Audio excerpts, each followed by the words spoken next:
A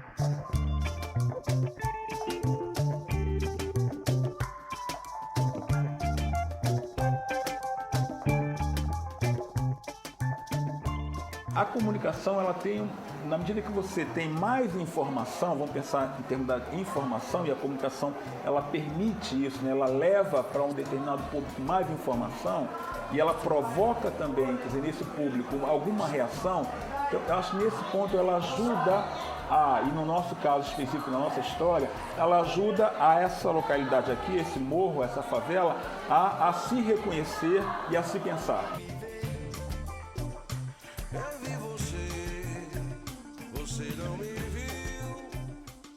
Primeiro a gente tem que qualificar, né, um pouco conceituar o que é um veículo de comunicação comunitária. Eu, pessoalmente, tenho muitas dúvidas, né, porque eu acho que muito se fala em comunicação comunitária, mas a gente sempre está pensando numa coisa muito limitada, numa coisa muito primária, numa coisa muito incipiente. Penso constantemente o papel da comunicação comunitária diferente da grande mídia, né, que é um pouco mais fluida, mesmo que ela fale em determinados territórios, mas ela não tem uma ligação umbilical com um determinado território. No caso da comunicação comunitária, ela está vinculada, né, originalmente a um determinado território. Nesse sentido, acho que ela tem um compromisso com a construção e com a percepção que ele tem da sua própria realidade. Eu acho que muito cedo a comunicação entrou na minha vida. Estou te falando mais ou menos a partir, conscientemente, a partir de 1976. Eu escolhi fazer comunicação, eu sou jornalista de formação, mas o que me levou a fazer o jornalismo foi exatamente pensar sobre a comunicação.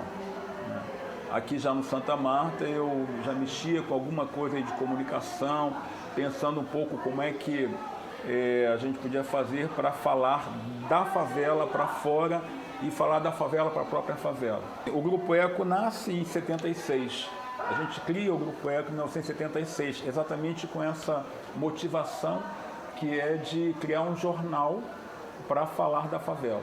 Então, a origem do Grupo Eco é o jornal Eco. O tempo inteiro essa população é informada de que a verdade, a qualidade está na televisão, está no jornal oficial. Então, assim, é muito duro você querer fazer esse embate direto. Mas eu acho que a função, exatamente, quando você consegue ganhar o crédito da população local, é mostrar para ela a possibilidade de ela perceber que a notícia é uma construção. Que mesmo a notícia que ela vê na televisão ou lê no jornal é uma construção. Alguém que percebe, alguém que entrevista, alguém que constrói um texto. Que a gente pode fazer isso. Bom, a Associação de Moradores ela é o órgão representante da comunidade, né? É o maior órgão, a maior instituição da favela. Né? A gente tem estatutariamente a obrigação de defender os direitos dos moradores coletivos com relação a luz, água, lixo e justiça social.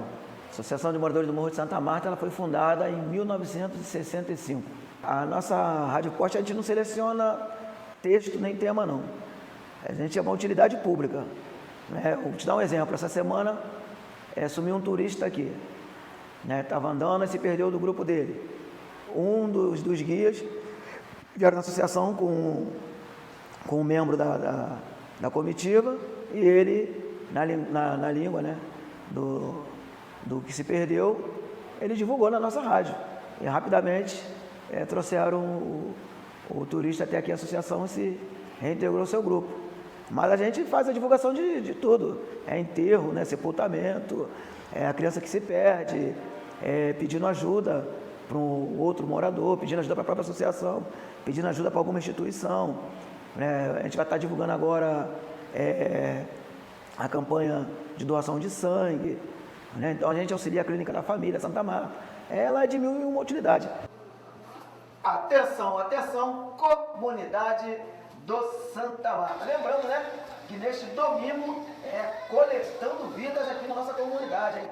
Vai acontecer lá na quadra da Mocidade Unida do Santa Marta.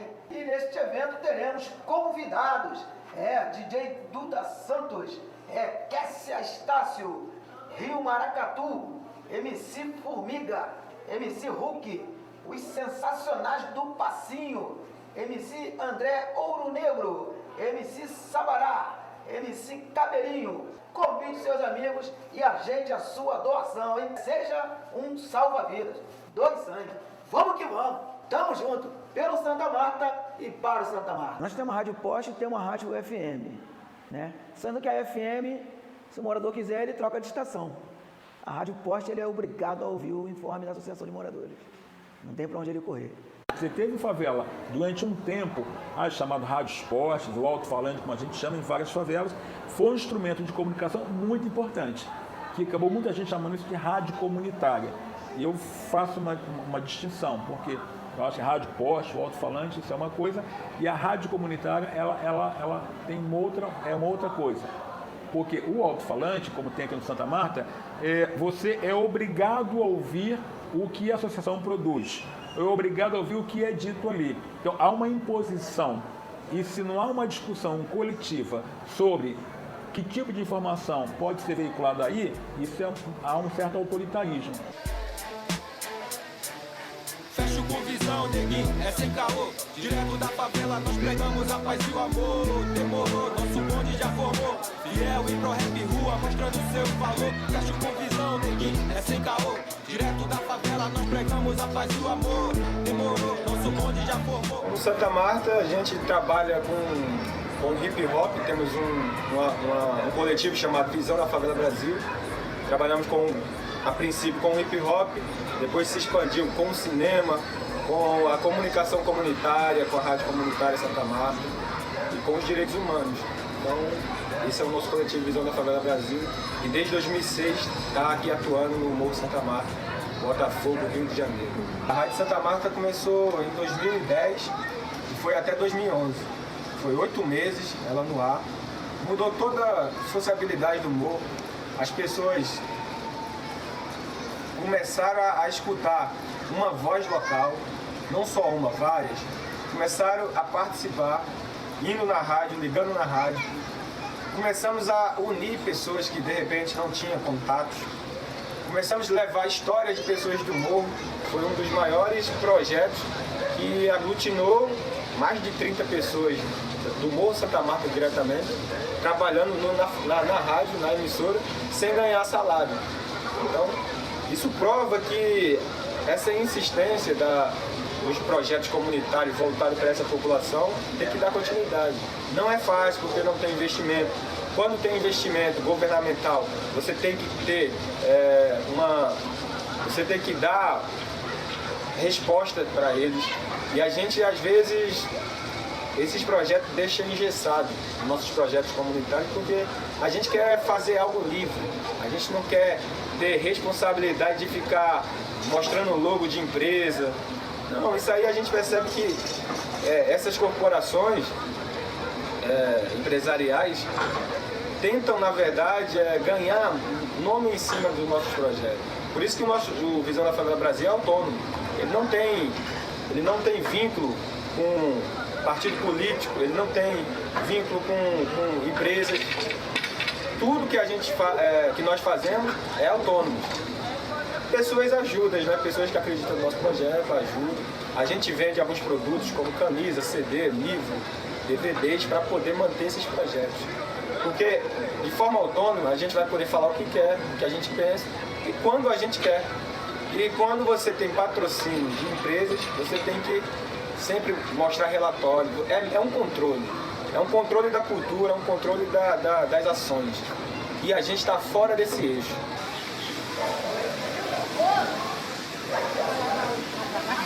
É muito importante que quem faz comunicação comunitária tenha essa percepção. Porque, na verdade, a gente está numa luta contra-hegemônica. Você está, na verdade, num processo de que tem um tipo de comunicação, de informação que circula e que atinge essa população, mas que fala de um outro lugar, fala mesmo quando fala daquela realidade que ela está metida, mas está falando a partir de outras lógicas, de outros referenciais. Não, o jornal, eu acho que desde o início a composição dele é falar coisas importantes que estavam acontecendo no Santa Marta, mas não só anunciar. É um jornal posicionado, sempre. A gente nunca acreditou nessa coisa de uma mídia isenta. A gente sempre assumiu claramente de que o Jornal Eco é um jornal posicionado a partir, quer dizer, da percepção das pessoas do próprio Grupo Eco. Claro, a gente tinha muito cuidado de não ficar falando só do nosso umbigo, só das coisas que a gente fazia, mas um pouco de dar uma cobertura sobre o que estava acontecendo no Santa Marta. E sempre também trazendo, dialogando com algum contexto externo, o que está acontecendo fora, que tem a ver com a vida das pessoas aqui. Então, pautas sempre tinha que ver com, sei lá, determinada época a água era pauta diária, né? A luz também, porque você tinha problemas daqui e acolá. As festas que aconteciam aqui, a discussão com o poder público sempre foi um tema de forma diferenciada, mas que sempre apareceu no jornal. O jornal parece que não está tendo mais não, o Jornal Eco, né, que tinha. O jornal que rolava dentro de Santa Marta. O jornalzinho era bom, o Jornal Eco. Ele vendia no valor de 50 centavos. Mas não está tendo mais, parece que desapareceu. O Zafar passava vendendo o jornal. E falava, olha o Eco, o Jornal do Morro de Santa Marta. Só vendo você ficar sabendo as últimas notícias do morro, né? E vendia. O morador comprava, porque ele ia até o pico do morro e descia, vendendo esse jornalzinho. O Jornal Eco fez parte da minha adolescência, já a juventude. Eu até escrevi algum tempo no Jornal Eco. E depois que eu fui do Jornal Eco, ficou uma lacuna, ficou faltando alguma coisa. Aí juntamos eu, o Guedes, o Zé Mário, o Eloá, o Rodrigo, a Anice, o Saci veio depois, o Cambito, e a gente resolveu fazer um jornal, aí sim, mais moderno, com muita cor. E a proposta do jornal, ela era divulgar coisas da comunidade, divulgar mesmo, e também meter o pau se fosse necessário. A gente mais divulgou do que meteu o pau, a verdade é essa. Sempre fomos presos, que o Zé Mário era da associação, a gente ficava meio assim, mas conseguimos também cobrar muita coisa. Espero que tenha sido, durante esse tempo que o jornal estava sendo editado, espero que tenha sido útil. Creio que sim, porque ainda ouço muito cobrança sobre o jornal.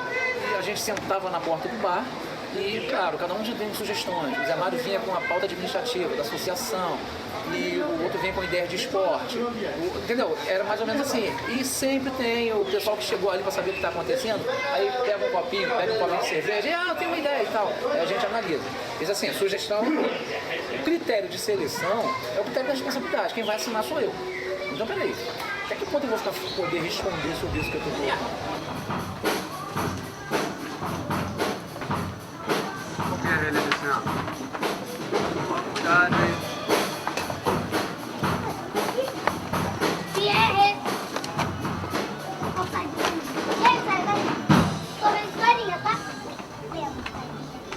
Sou músico, né? Cheguei aqui tocando música. E a nossa ideia inicial do projeto era tocarmos e trazer estilos diferentes para dentro da comunidade de música. Né? E com o passar do tempo a gente chegou ao ponto de cultura hoje, com 1001 atividades, né, como vocês têm acompanhado. Entendeu? Aqui é casa de cultura, então aqui entrou aqui está fazendo a mesma coisa, entendeu? Não quer para desenhar, não quer para ler, não quer para o computador. Eu aqui falo para as crianças, música é conhecimento, entendeu? É informação. Então, quanto mais informações você tiver, melhor música você será. Então, para mim está aberto, pode vir de qualquer projeto aqui que eu dou aula tranquilamente. Já os outros projetos.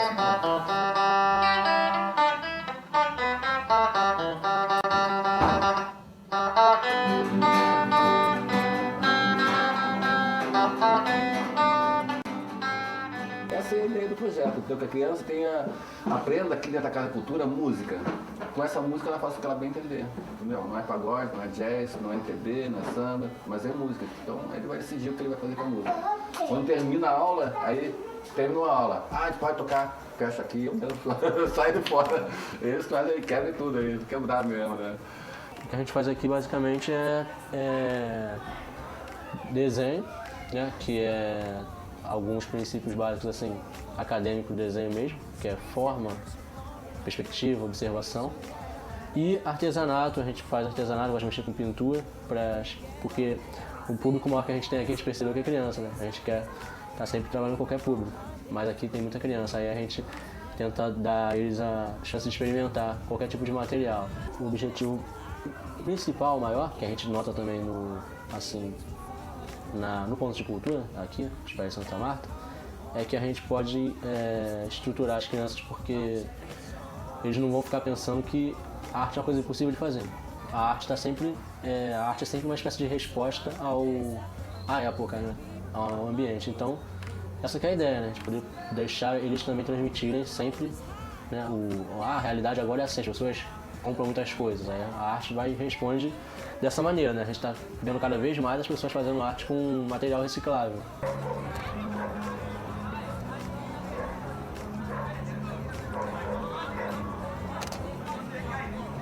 Antes do projeto, nós não sabíamos o que era música.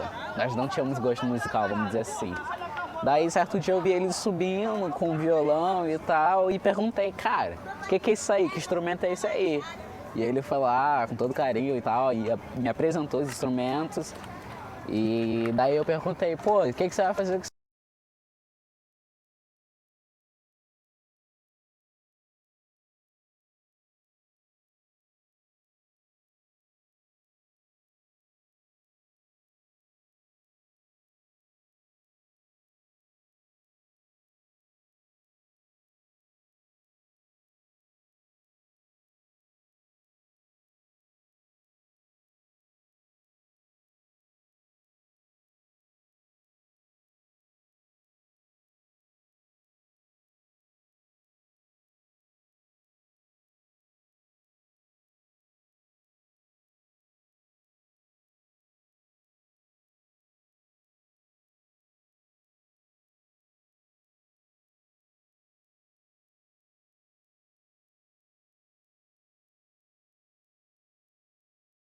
Aí, ele me respondeu, cara, eu vou dar aula lá na laje do Michael Jackson. Fui aluno de violão, peguei outros instrumentos também. Só que daí depois eu comecei a tomar gosto de fotografia. E comecei a fotografar e tal, então acho que uns 3 anos que eu sou aluno. 95% das minhas fotografias são dentro da ONG, até mesmo porque tem umas crianças pequenas e tal, e eu gosto de fazer isso. Gosto de fotografar rosto de criança. Tem gente que vem para a comunidade para procurar vista bonita, coisas bonitas na comunidade, casas pintadinhas, esgoto tudo direitinho. Eu procuro mostrar a realidade mesmo, porque são as casas de madeira, que ainda existe bastante aqui dentro da comunidade, e os esgotos a céu aberto. Eu procuro mostrar bastante isso. E hoje, né, no Ponto de Cultura, a gente cresceu um pouco agora de cinema, já fiz um primeiro filme, já estou fazendo o segundo, já estamos com o roteiro para o terceiro. Mulher do Latão é uma história da comunidade. Era uma lenda, né, da Mulher do Latão, que era da comunidade e podia mostrar a comunidade também, a pessoa caminhando no morro, coisa e tal. E como assim não conseguiram fazer o núcleo de audiovisual, então fiquei eu mesmo ter que fazer. Então eu pensei no roteiro, convidei o Lucas e a Andressa, né, como atores, né, que são da rua, o Lucas é um ator bem conhecido, e a Andressa já no teatro, já é bem conhecida também, e fiz, né, a câmera está aqui, dei uma de Galber Rocha, né, uma ideia na cabeça, uma câmera na mão, fazer um filme, pronto, fiz. Aí o Maurício fotografa, é repórter, toca violão quando precisa, dá aula de violão, o Maurício faz tudo, braço direito aqui. Eu acho que hoje em dia, se não fosse o Ponto de Cultura, até mesmo o PR, eu não estaria onde eu tô com a minha idade, né? E eu acho que eu seria mais vamos dizer assim, eu seria mais um traficante, né? Porque na nossa época, hoje em dia é assim, quem não mete a cara nos estudos, não quer saber de porra nenhuma, não procura nada pra fazer, acaba entrando pro meio do tráfico. Já tinha pessoas pensando numa rádio comunitária aqui para o Santa Marta.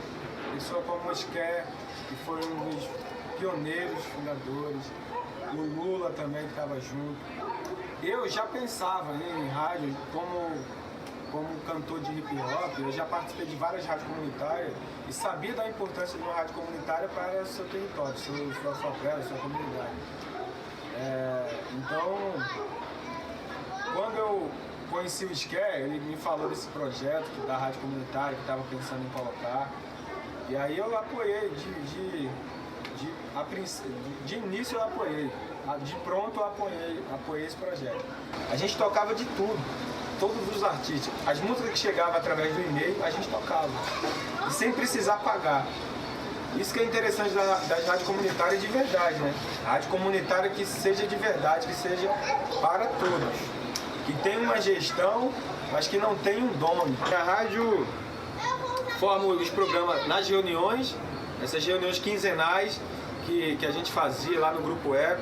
As pessoas iam e se quem quisesse programa, montava o seu projeto, fazia o projeto no papel e apresentava.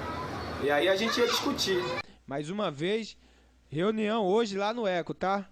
7 horas da noite, eu, Fiel, vou estar lá, trocando aquela ideia, vendo aí como é que tá a Rádio Santa Marta.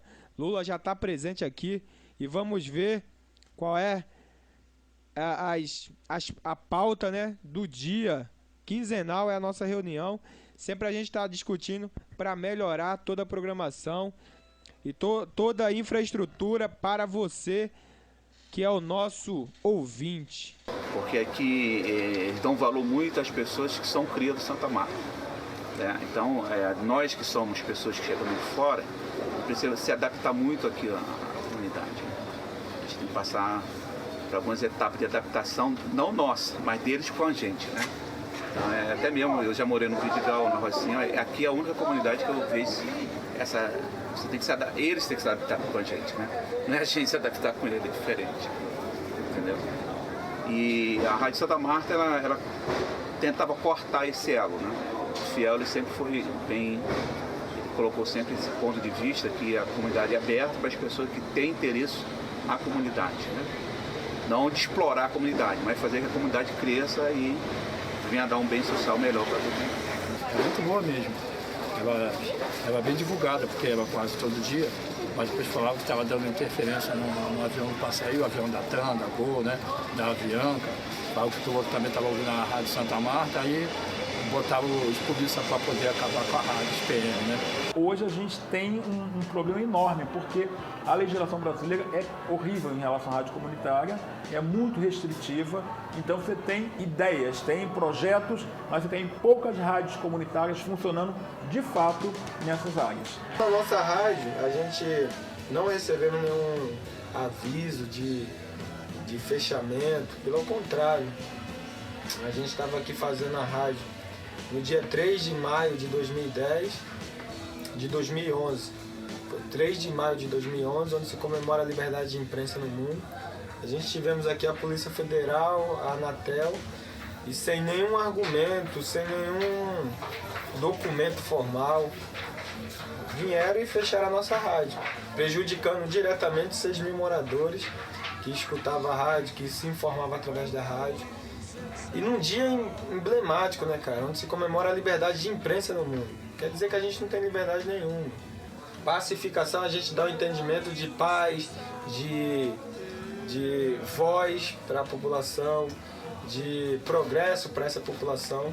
E nessa mesma favela que tem esse projeto de pacificação, foi tirada uma rádio comunitária que o povo fazia, que o povo participava, que levava benefícios para essa população. Então tem muita contradição. O que é realmente necessário para uma população tem que ser debatido com ela. Até hoje a população pede, pergunta sobre a Rádio Santa Marta. Emerson. A Anatel aqui, eu quero ver um documento aí de alguma coisa. Emerson. Comprovando alguma coisa daqui, desse endereço. Emerson. Olha só. Tem um flagrante delito. Olha só. Não, mas eu quero saber alguma coisa com o nosso endereço, cara. Você não pode chegar num lugar sem endereço. Você acha? Emerson, isso é o que você acha. Eu fico muito incomodado quando a rádio foi fechada, né, e a gente sabe que denúncia de moradores, foi o que a polícia disse. Mas eu não sei, eu fico com a pulga atrás da orelha, entendeu? Porque a rádio tinha fazia um tipo de posicionamento muito claro, fazendo questionamento. No entanto, ela foi fechada no período que a UPP está aqui dentro.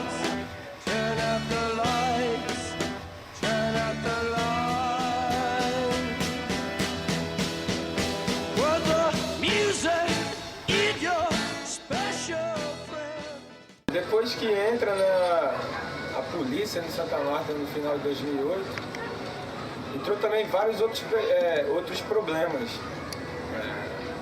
Problemas comuns que já comum no sentido de uma prática diária, que é o racismo, que é o autoritarismo. Isso ficou mais forte. Eu tive uma pistola apontada na minha cabeça lá no bar do meu sogro, lá no bar do Abaixi, por um jovem policial branco, mais ou menos 19 anos, que não tinha o mínimo de conhecimento de direito dos cidadãos da favela. Então percebi, se o Fiel tem um trabalho artístico, cultural, já há bastante tempo, as pessoas conhecem, teve essa violação dos seus direitos dessa forma, de forma totalmente violenta, imagina um jovem que está no meio das artérias do Santa Marta, no meio dos becos do Morro Santa Marta, que não tem esse trabalho cultural. Ele vai sofrer muito mais do que o Fiel. O que a gente pode fazer? Se você chamar um policial de feio, você vai preso. Então é tentar agir de forma pedagógica dentro da lei. Então eu pensei em fazer a cartilha de abordagem policial. Tudo que está na cartilha está na Constituição. Se os policiais praticassem o que está na Constituição, não tinha quase violência. Mas só que, como o policial tem fé pública, eles fazem o que querem.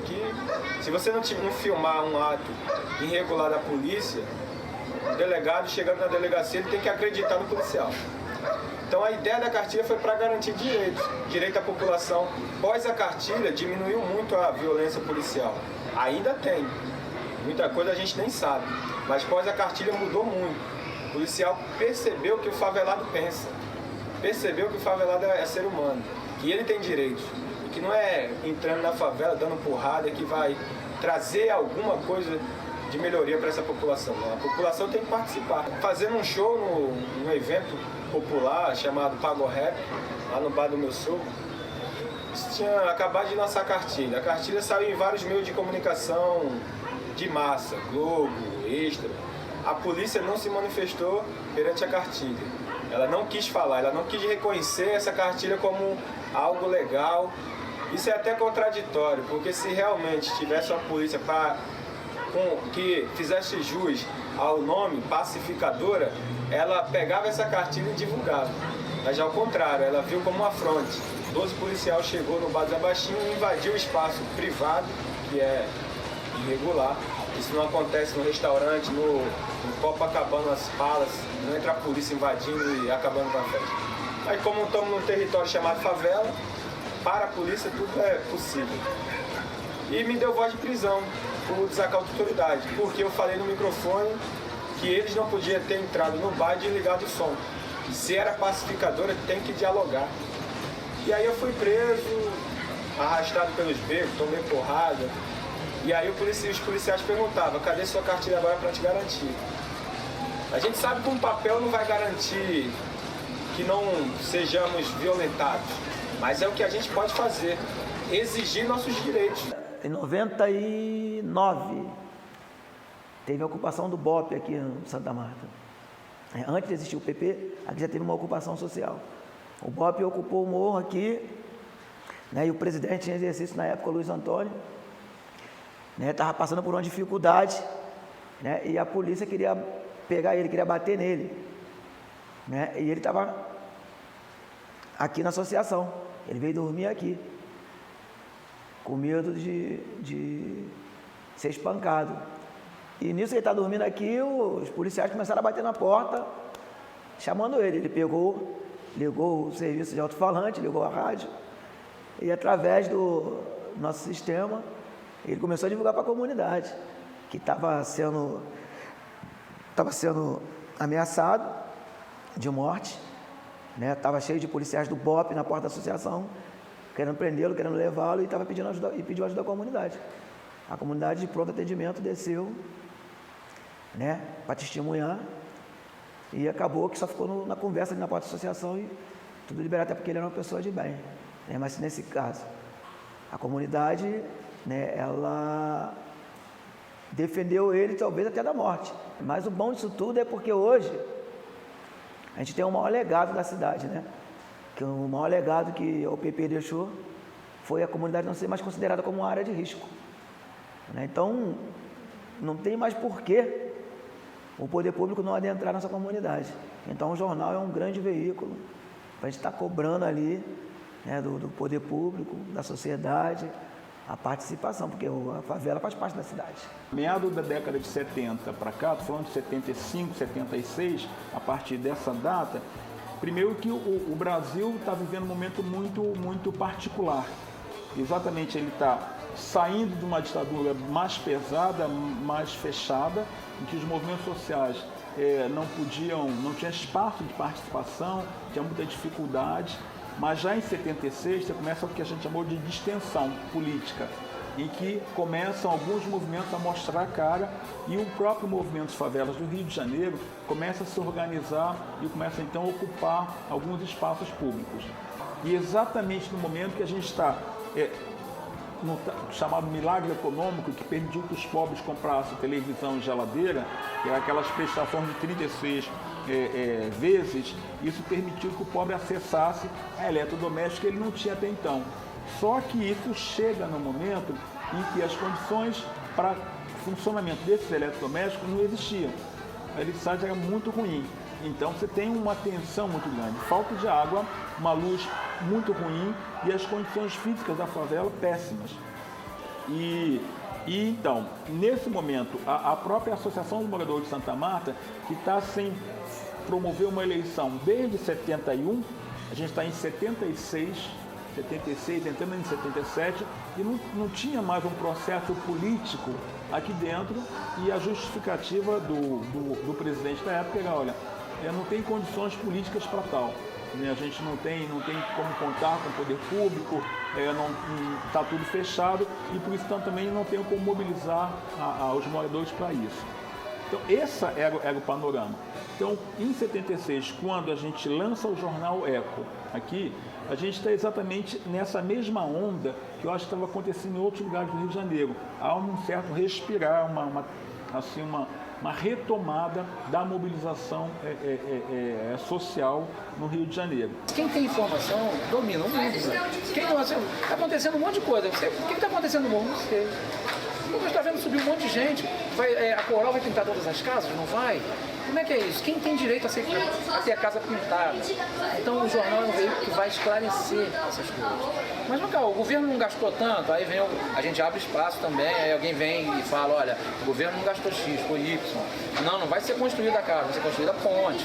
Então essas informações, elas ajudam a unir o morador a nós, pelo menos, falarmos a mesma linguagem. Quando eu vou comprar um jornal, eu quero, se aquele jornal estiver falando do campinho da onde eu moro, da vala negra de onde eu moro, esse jornal me interessa. Se eu for comprar o Globo, ele vai falar muito por cima, ou então vai mostrar a violência, aquelas coisas que a gente não quer mais saber só disso. A gente quer saber das coisas importantes. Então a nossa linguagem era direta, focando o morro Santa Marta, a favela Santa Marta. Né? Às vezes você fala, mesmo você não usando o português correto, você falou coisa que a Globo não fala. Então isso era muito legal. O Jornal do Eco, a gente costuma dizer que ele está no CTI, porque o último jornal tem 1 ano e 2 meses. Mas assim, de 1 ano e 2 meses a gente tem 2 jornais prontinhos, que a gente fez, matéria escrita e vai sair. Aí quando chega na hora não tem grana para rodar, então fica lá. Então assim, a gente ainda não jogou a toalha. O processo de produção para a gente é importante, de discussão e de produção da matéria. Talvez fazer só online. Mas assim, tem um ranço nosso que quer ver com certo saudosismo de imprimir, né? Talvez seja uma coisa geracional, mas assim, tem que ver, tem que imprimir. Mas assim, como não sou só eu, tem gente mais nova também que já está defendendo muito fortemente em que o jornal seja somente online, que a gente tem controle sobre ele, controle completo. A gente pode produzir matéria, tem quem faça a diagramação e a gente coloca num blog, num site, não sei como é que a gente vai fazer. Claro que acho que a UPP tem alguns méritos, tem algumas coisas positivas que a gente não pode negar. Eu acho que retirar a arma pesada, né, ou a possibilidade do confronto do cotidiano das pessoas, eu acho que isso é fantástico. Porque aqui você tinha, aqui como outras favelas também, a ameaça da entrada de um outro grupo, ela estava sempre colocada. Você não sabia se amanhã ia entrar um grupo, ou se ia entrar um outro grupo e tal. Então, isso mudou muito, contribuiu positivamente para a vida das pessoas. Só que a UPP ela tem na sua concepção a questão do controle do território, de controle da vida das pessoas no território. Essa que é a questão. Então, quer dizer, todo controle ele só se impõe de forma autoritária. O autoritarismo não combina com comunicação, ainda muito menos com comunicação comunitária. Então, nesse sentido, quer dizer, a UPP não traz nenhum benefício, não facilita nenhum processo de comunicação interna. Muito pelo contrário. Eles tentam em algum momento, porque o Santa Marta é a primeira e há muita confusão, eles misturam um pouco o papel deles, um pouco de atuação no campo de polícia com atuação no campo social. E aí interferiu em alguns processos que estavam acontecendo aqui no Santa Marta, né? E ajudaram a desconectar esses processos. I don't need you, I don't have to bleed you, you know my name, will I feel the same? A favela continua ocupando o lugar do outro na cidade, né? O que acontece é que hoje, né, se escolheu acho que tem mais espaço na televisão, no jornal, para se falar, mas se fala com o mesmo estereótipo. Se não é o do bandido, mas é o da mulher que grita, boazuda, ou da descabelada, seja que for, ou da empregada legal, não sei, mas são estereótipos. E a favela é muito mais complexa que isso. Eu acho que continua a mesma percepção. A favela, assim, ou ela é um lugar do mal, ou ela é um lugar que só tem gente boazinha. Um pouco essa dicotomia, entendeu? De criar uma certa imagem da favela, do povo bom, né? Quando você não gosta da favela, ali só mora a marginal. Ali mora a marginal, gente estranha. Mas quando você quer falar bem, não, mas daquela comunidade, as pessoas são tão legaisinhas, não, são trabalhadoras, não. Conheço gente muito honesta ali e tal. Então, isso me incomoda profundamente, sempre me incomodou. Esse olhar, quer dizer, ou seja bonzinho, ou seja preconceituoso, porque na verdade os dois são preconceituosos em relação à favela. E isso é desde de muito tempo. Então, eu acho que muitos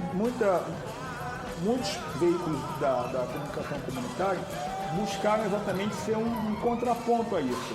Você tem hoje no Rio de Janeiro quantas favelas com PP? Sei lá, 31 favelas. No Rio de Janeiro tem mais de 700 favelas. Então, não mudou o olhar sobre todas as favelas com PP, como você tem um mundo ainda pela frente que continua sendo tratado como lugar, como terra de ninguém. Onde a polícia pode entrar, pode matar, onde pode acontecer qualquer coisa. Então, assim, eu acho que o buraco é muito mais embaixo. A menos a sociedade do Rio de Janeiro, ela é muito preconceituosa em relação à favela. E, assim, eu acho que a questão do espaço que a favela vem tendo na televisão, com os eventos, na verdade tem trazido um certo público que eu acho que vem mais consumir o exótico, mas não tem um comprometimento real com essa mudança. A gente vai esperar mais quantos anos para que essa sociedade perceba de que favela é cidade, né? De que não tem como separar, não vai dar, por mais que queiram. Não adianta, porque não tem lugar para colocar os favelados, vão ter que engolir, né? Vão ter que conviver. Eu tenho dificuldades hoje de pensar qual vai ser o futuro do Santa Marta. E te digo que tem muita preocupação. Que eu acho que com essas... Santa Marta é uma favela que está mudando muito velozmente, com a questão da entrada de uma força de mercado muito grande, né, uma quantidade, uma privatização dos espaços muito grande, uma pressão sobre as moradias muito grande. Eu acho que o Santa Marta ele está perdendo uma coisa que, do meu ponto de vista, é uma das forças dessa a questão da coletividade, de um senso de coletividade, uma coisa de meio de corpo que nesse momento está se fragmentando. Há muitos interesses particularizados, cada um acha que vai ganhar de alguma forma. Então, assim, eu tenho dificuldade de pensar, porque, ao mesmo tempo, eu acho que uma comunicação comunitária, uma rádio comunitária, um jornal, alguns espaços, mais que isso, espaços de comunicação, encontros presenciais. Eu acho que isso contribuiria muito para a gente não perder isso, ou para refletir sobre isso. Pode ser que Santa Marta seja outro daqui a algum tempo, mas um outro que tem a cara dos moradores, não outro que vai ser desapropriado, que vai ter um outro desenho. Então, eu acho que a gente tem um desafio. Nesse momento, a gente está tentando retomar o jornal como um espaço importante. O Fiel está tentando fazer uma revista de comunicação, a gente está tentando retomar a rádio comunitária. Então, assim, eu tenho uma grande interrogação agora, mas eu tenho medo, eu tenho preocupação com esse futuro. Penso que a gente pode chegar num futuro que a gente tenha um veículo patrocinado de comunicação, mas que não traga com ele essa história, esse acúmulo e essa alma que faz parte do Santa Marta, faz parte dessa história e que foi construído nas tensões, né, de cada momento. E eu acho que esse é um desafio para nós que estamos aqui e espero que a gente tenha sucesso, entendeu? Mas assim, nada garante.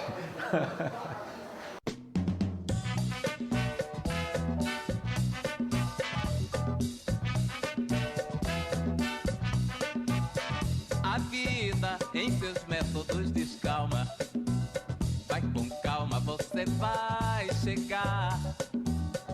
Se existe desespero, é contra calma, e sem ter calma, nada você vai encontrar. Nada melhora sem participação popular. Se tiver realmente que ter uma melhora para o Santa Marta, tem que ter participação do povo.